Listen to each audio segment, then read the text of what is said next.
सभी को मेरा प्रणाम।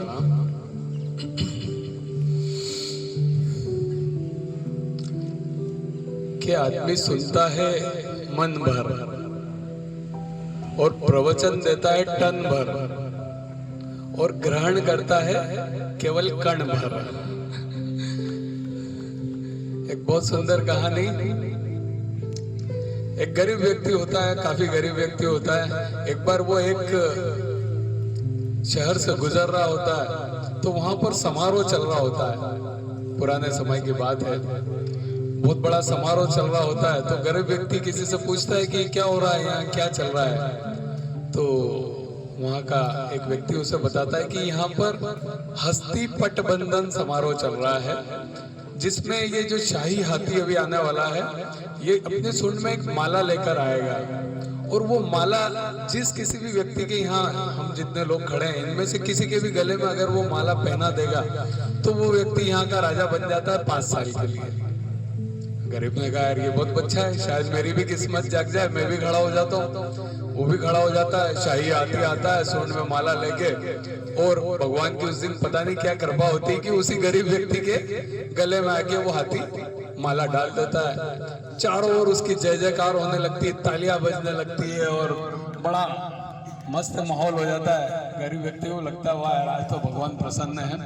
फिर जो पुरोहित जी होते हैं वो उसके राज तिलक की तैयारी करते हैं और उसके पहले वो उससे पूछते हैं, उसको बताते हैं कि कुछ नियम कुछ शर्तें हैं जिसको आप समझ लीजिए।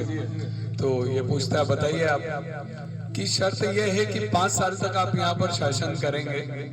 5 साल के बाद आप इस शहर में नहीं रह सकते, आपको दूसरे शहर में रहना होगा, दूसरे गांव में रहना होगा। इस गांव के खत्म होने के बाद एक घना जंगल है और उस घने जंगल में बहुत बड़ी नदी है।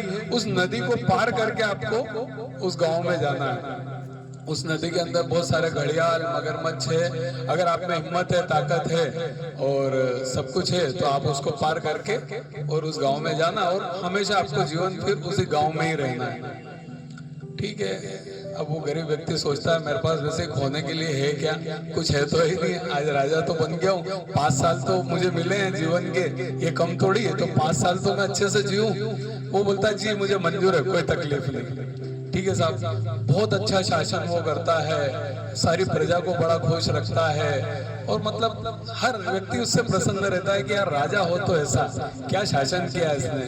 धीरे धीरे समय चलता रहता है और 5 साल पूरे हो जाते हैं। सारी प्रजा दुखी होती है कि अब ये जाने वाला है, इसको नदी में जाएंगे, घड़ियाल मगरमच्छ खा जाएंगे और ये वो, और अब इसकी विदाई का समय आ गया है। सारी पब्लिक रोती रहती है, रोते रोते उसको विदा करके वो आगे चलती है। जुलूस के साथ वो उस नदी तक पहुंचता है जिस नदी को उसे पार करना होता है।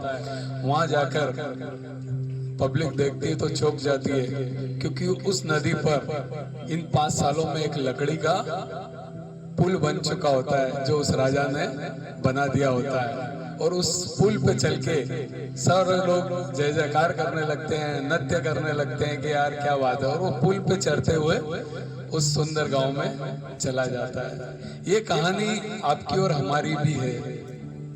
हम भी इस दुनिया में कुछ समय के लिए आए हैं। ठीक है, कुछ समय मिला हमें, उस समय के लिए आए हैं। और अगर